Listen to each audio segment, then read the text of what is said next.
Hey everyone, thanks for tuning in. I am Brandon Lejeune. I am the host of the Devy Deep Dive podcast, as well as the creator of the Devy Dashboard. Thanks for tuning into my channel. Today I want to talk about my top 10 running backs. So if you like this content and you enjoy this film and all the films and everything I have on this YouTube channel, please subscribe to the channel. Help me grow the channel. Here to help you with your Devy and rookies, C2C, everything when it comes to fantasy football. So please subscribe and hit that notification button. That would be great. All right. So I'm here to help you prepare for your rookie drafts coming up. We got about 3 months, and this is probably my way too early running back ranks. That's what I'm going to not call it on my show sheet here, but it is probably a little early because a lot's going to change, right? I mean, we've got the combine, we have draft capital, we have opportunity. So much is going to change. But anyway, it's a good exercise to go through. Been watching a ton of film on these guys over the last 2 or 3 weeks. So I figured, you know what? Let me put a video out there. Let me put a show and tell you who I think the top 10 guys that have the opportunity to make it to our dynasty rosters and contribute on our dynasty teams. All right. So first and foremost, I am a film guy. I do like analytics, but I am first and foremost, I get a lot of questions when I make these shows. How am I coming up with my ranks? What am I looking for? So I am a film guy. For running backs, to me, it's all about vision, footwork, burst, size. Size matters when it comes to the NFL space creation. It's what I look for in wide receivers as well as running backs. How do they create space at the line of scrimmage and after they get through the line of scrimmage? So let's just talk about the class in general. I think it's going to be very similar to 2021. I think, last year we had Harris, Etienne, and Jonathan Williams was the top 3. And I think after that, you could roll the dice on just about everyone after that. And it really came down to landing spots and opportunity. And I think it's going to be the same thing with the 2022 class, as you're going to see here. The top 3, I think, are going to be the top 3 for most people. But I think the class has some depth to it. I think, we're all looking for the Elijah Mitchells, right? The guy that, provided some dynasty, great waiver wire ad. So I think, my, 5 through 10 and even 12, 13 after that, there's going to be some opportunity, and some of these guys are going to surprise. So that's really what our goal is with this show, is to kind of look at these guys. And, my top 10 are guys that I think will have the opportunity to get to our dynasty rosters. And draft capital matters, right? I mean, if you look back and look at all the studies, round 1 guys have a hit rate of 93%, and round 2, day 2 capital, rounds 2 and 3, there's a 60% chance of guys hitting our dynasty rosters when they're drafted in those rounds. So it'll be really interesting as we lead up to the draft. So not sure how many of these guys are going to go day 1, actually. I think there's probably going to be 3 or 4 day 2 guys, but I think day 3 will be littered with a bunch of running backs that we'll be looking at and then analyzing where they land and opportunity. Like I said, it plays a huge role. So let's get right to it, man. So starting out at number 10, I am going to go with Mr. Zamir White from Georgia, junior, 6 foot, 215 pounds. Ran for 718 yards and averaged 5.3 yards a carry with 10 touchdowns. Now, Zamir White, I'm a size guy when it comes to running backs, right? Size matters. You look at all the running backs in the NFL right now, all of them, with the exception of maybe Austin Eckler and, Christian McCaffrey, Aaron Jones too, maybe 205 and less. But, for the most part, bigger backs make it in the NFL. It's a rough position. And Zamir White was a guy that, is coming off 2 ACL injuries. So I think, NFL prospects are going to be a little concerned about that. However, his 2021 film versus his 2020 film, I thought he really improved. I think he was trusting those knees a lot more. He only had 7 receptions on the season and only a 28% market share. So that's a little concerning. I know a lot of people are going to fade Zamir White. I get it because, he didn't catch a lot of passes and he doesn't offer that dual threat in a PPR league. Certainly understandable. However, I think there is a role for him. He's just he's going to get the Georgia bump, number 1. He comes from a good program playing in the SEC. But this year, like I said, in his film, I saw better lateral movement. I saw a little bit of burst. Like I said, I think he's trusting those knees a little bit. He split time with Cook in the backfield. Cook is another player that, a lot of people have been talking about as far as the running back class this year, about getting an opportunity. And, he was more of the slasher kind of player. But we'll talk about him another time. But, I think Zamir White's getting some draft buzz capital. So I think that it's worth listening to. I think he's a bigger back. I think the NFL scouts are going to trust where the program that he came from. Yeah, he's going to be a day 3 guy, I think, but I think a team's going to be willing to take a shot with him just given his bigger size, and he's just a physical backfield running back who I think would be a great complement to a backfield that maybe has a smaller, undersized guy who would really be able to move the chains, be a great goal line back. So I think number 10 coming in at Zamir White is my number 10 running back coming into the NFL draft. All right, number 9, let's talk about Mr. Jerome Ford, another guy who I, back in 2020 when he played for, when he first transferred to Cincinnati, a guy that I really wasn't high on, but, he got a little bigger this year. He's 5'11", 220 pounds. He's been just tearing it up for Cincinnati. He's been a focal point on that offense. Ran for over 1,200 yards, 19 touchdowns, averaging 6.2 yards a carry. So from a statistical standpoint, the guy has been putting it on the film. With Dokes now gone, he took over that backfield this year. He is a redshirt junior. Doesn't look like he's 220 pounds, but nonetheless, I do like his game. I think he has good visions and patience and footwork. I think he's a little nimble. I think he's got some physicality, some power. Again, he's got that, at least that over 215 build that I think, again, is going to be attractive to NFL scouts. He can run a little upright sometimes, but I think overall, given the depth of this class, I am a Jerome Ford guy.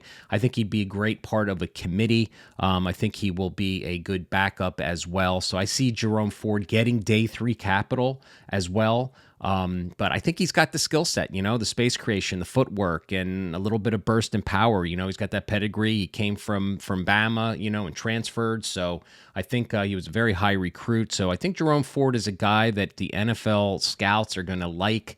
And like I said, he also had 21 receptions on the season.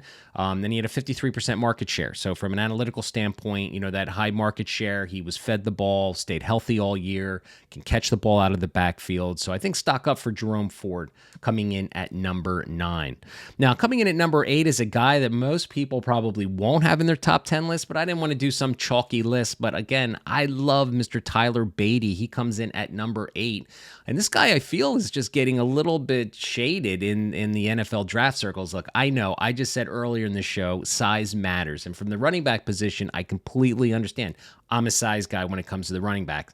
Now, this guy is a senior, 5'8", 194 pounds. So he comes in under 200 pounds. But man, in the SEC, he was super productive. Over 1,600 yards, 14 TDs, averaging over 6 yards a carry. But what I like is he got 75% market share for the backfield this year in Missouri, and he also had 54 receptions. So, he is just a dynamic player. Now, 5'8", 194, right? Most guys at that size, I would just completely fade, right? But what I like, this guy is built different. When you watch him, he is solid as a rock, right? Like I said, he is just built differently. And I think that that production in the SEC to me means something, right? People who look at market share, people who look at production, right? No one's talking about Tyler Beatty. And it's probably because he's too small and that, probably has kicked him off a lot of lists. And I get it. For most part, that would probably be off my list too. But playing for the SEC with that production and his dual threat ability coming out of the backfield, he's going to be a day 3 guy, but I think he's got the ability to do something on an NFL roster, like on the Tennessee Titans, right? Perfect example of a great landing spot, running behind Derrick Henry. They got the smaller physical guy who can spell Henry, but also maybe catch the ball out of the backfield. That's the role I see for Tyler Beatty. I think he's going to be maybe a sneaky riser. He's probably my little wild,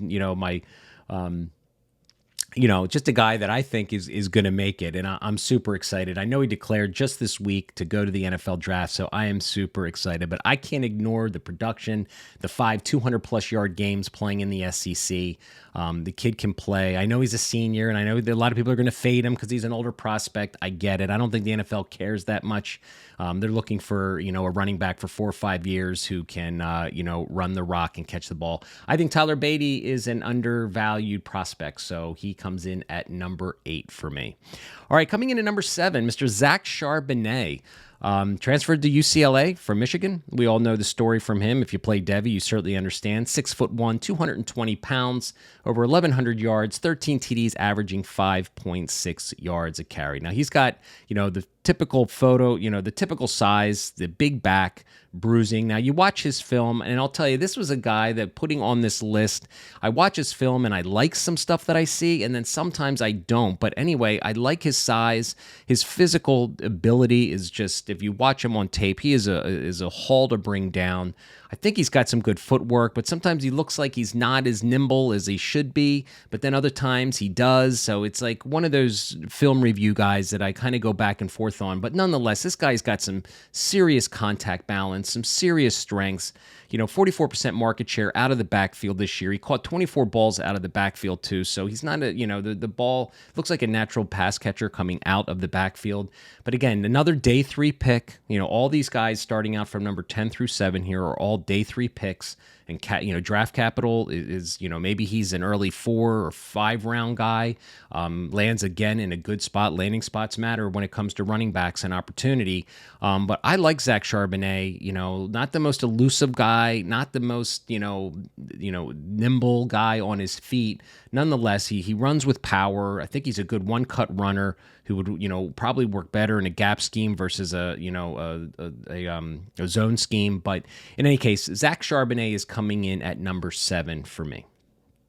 All right, one of my favorite players, probably I'm higher on this guy than anybody else out there, right? Mr. Tyler Algiere. Now, I don't know if Tyler Algiere is going to go back to BYU. He just finished up his bowl game and just crushed it again. This is a guy that just, I've always liked. He broke out in 2020 playing with Zach Wilson. I just really, really like his game. 5'11", 220 pounds, good size, prototypical size, over 1,600 yards, 23 TDs, averaging over 5.8 yards a carry. He claims to have sub 4.4 speed. You can kind of see that on the field. Now, Tyler Algiere is not the most nimble and athletic guy out there, but man, he runs with some physicality, some power. He's just been one of my favorite players. If he does declare for the NFL draft, because I think a lot of NFL draft guys out there right now don't have him in their kind of list because they're thinking he is going to be going back. He is listed as a sophomore, but he played linebacker for a year and a half, I believe, before being converted to a running back. And I just love that physicality. Now, if you went back and saw the tomahawk chop, they called it, playing Arizona State, there was a fumble. He went back and sprinted down the field, showed that athleticism, the drive, and got the ball back, I think, for BYU. But I think he's got a good blend of size, power, and speed. And if he goes to the combine, let's just say he does declare and he goes to the combine and runs a sub 4.4, he claims he can, and the reports that I've read, he's going to be, I think, a guy that could be a riser. 65% market share running the ball, caught 28 balls too. So he's not, he can get the ball out of the backfield. Like his size, I've just been a fan. And I just have to put him in here. I have to put him in my top 10 list. All right. So coming in at number 5, a guy that I think is just not talked about a lot, is Mr. Brian Robinson of Alabama. All right. He ran for over 1,000 yards, 14 TDs, 4.8 yards a carry. He had a 56% market share. Look, the poor man had to wait his turn, right? I mean, he had, we all know about the Alabama backfield, but, he just waited his turn for 3 years. Patient guy. He is not a flashy and super, elusive and kind of running back man, but he runs with power. I think he's going to get the Bama bump when it comes to the NFL draft circles. He's 6'1", 225 pounds. He caught 31 balls out of the backfield this year, so he can catch the ball again. So from a PPR standpoint, it's not like he's never caught a ball before. out of the backfield. And a lot of guys, when they go to the NFL, as a side note, they develop those skills. So just because a guy in a running back doesn't catch the ball in college, don't put a knock against him, because sometimes when they get to the NFL, it's just not a skill set that the college program has asked them to do. But nonetheless, I like Brian Robinson. I think he's just a no-nonsense downhill runner who I think, can play. And I think a lot of guys are out on him for the age, just like Najee Harris last year when he came back for his senior year. And here we saw how that worked out, right? Nobody cares about Najee Harris's age right now. He's playing for Pittsburgh Steelers. Nobody even thinks about his age when they get to the NFL. So I'm not worried that he's a senior and he's been in college for a long time. I'm very interested to see how he tests at the combine. So Brian Robinson comes in at number 5 for me. All right, coming in at number 4 is probably where we get a little bit more where you're thinking guys are going to land for most of these top 10 ranks, right? Kyron Williams out of Notre Dame had a great year, 5'9", 199 pounds, 1,000 yards, 14 TDs, and averaged 4.9 yards a carry. Now, listen, let's talk about the size aspect of these running backs, right? All right, so we're all talking about 5'9", 199, right? I just talked about Tyler Beatty, a little smaller, Kyron Williams, but Kyron Williams is on the top of everyone's list, right? So there is a role for these guys who were just around 200, 205 pounds. He's not going to be a guy that I think is going to lead a backfield. But again, in Dynasty, there's so few guys that are going to be the bell cows. Not only that, in the NFL, as you will see, playing this game that we love so much, is that there's a lot of backs that are just rotated. And I think Kyron Williams could be one of those great guys. He had a 61% market share carrying the ball for Notre Dame. He had 42 receptions, all right? And he plays with power. He plays bigger than his size. He's got 4.4 speed, so he's got a little bit of juice to him, but he is an excellent pass blocker too. Put out a couple tweets along, last year. He really gives up his body. He's a real physical player. He can pass protect.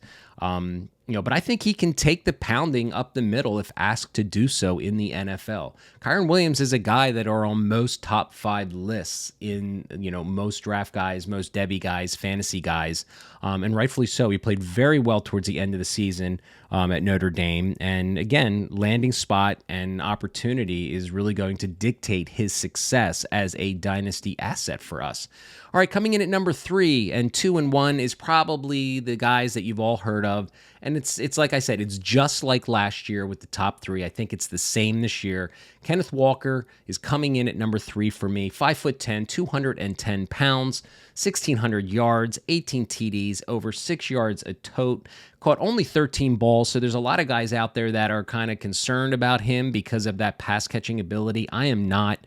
Look, Nick Chubb doesn't catch a lot of balls out of the backfield for Cleveland, and everyone likes Nick Chubb as an RB1, so why should we not like Kenneth Walker? So don't get hung up on the pass, catching. That's just an extra layer of greatness on a running back coming out. But he got a 73% market share. He was fantastic. I mean, you watched his film in Wake Forest, right? That's why he was a riser. He's this year's Javonte Williams, right? Now, if you go back and watch his film from 2020 at Wake Forest, he didn't look all that good. He looked a little sluggish, not a lot of good. So he goes to Michigan State, ends up killing it. First game he comes out, I think, with 4 touchdowns. But, I mean, he just, he's this year's Javonte Williams. He is that guy, that dark horse that just rose throughout the year, which is great. I love to see it. And I love the fact that these kids now with the transfer portal actually have an opportunity to go to a better program, go to a better opportunity to showcase their skills, because situation matters. And certainly for Kenneth Walker, we don't really have to go into his film, but you just go and look at him. He has got the physical traits. He's got the vision. He's got the patience. He's got a little bit of burst to him, but he's displayed all the dominant attributes that I think an NFL franchise is looking for. Not the most flashy runner again, but he's just a good, solid, good size, got good vision, and I think he'll be able to catch the ball at the next level and being a decent, pass catcher for an NFL franchise. All right, coming in at number 2 is Mr. Isaiah Spiller. He is a junior, 6'1", 215 pounds, 1,100 yards, 6 TDs, averaging 5.6 yards a tote. Had 25 receptions too, right? He had a 46% market share. Devin Achane, or Kane, however you say his last name. he split time with him, right? But he is a thick frame, powerful body with, he keeps his leg churning at the line of scrimmage. I think he's really quick and nimble for a guy who's 6'1", 215. NFL's going to love his size.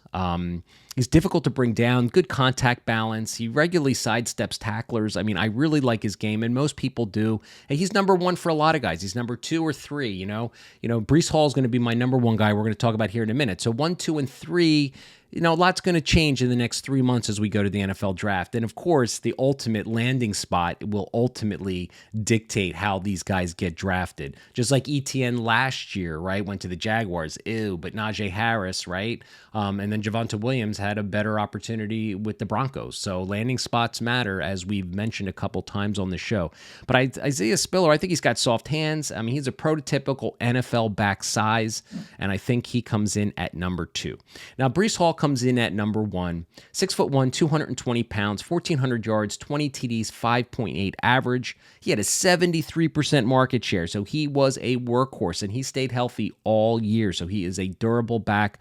Also caught 36 balls. Now, I have Breece Hall over Spiller and Walker, really because I think he is the most athletic of those 3, the most dynamic with his footwork, with the ability to create space for himself, and that's really what I look for in these running backs, are the ability to create space, because when you go to the NFL, man, the holes in the lanes aren't there. These guys are all going to, especially the top 5, 6 backs, they're going to be asked to run in between the tackles, and they're going to have little tiny windows to go through in the NFL. And I think Breece Hall, out of all of these backs, has the ability to, get through those little skinny holes, find those creases, and take advantage of them and exploit the defense. And I think he's got the best speed of all the top 3 or 4 or 5 backs in the show today. And I think that is just what puts him ahead for me. But he is a dynamic. Now, apparently he's going to run a sub 4.4, and the combine's going to be great. We're going to have a combine hopefully this year.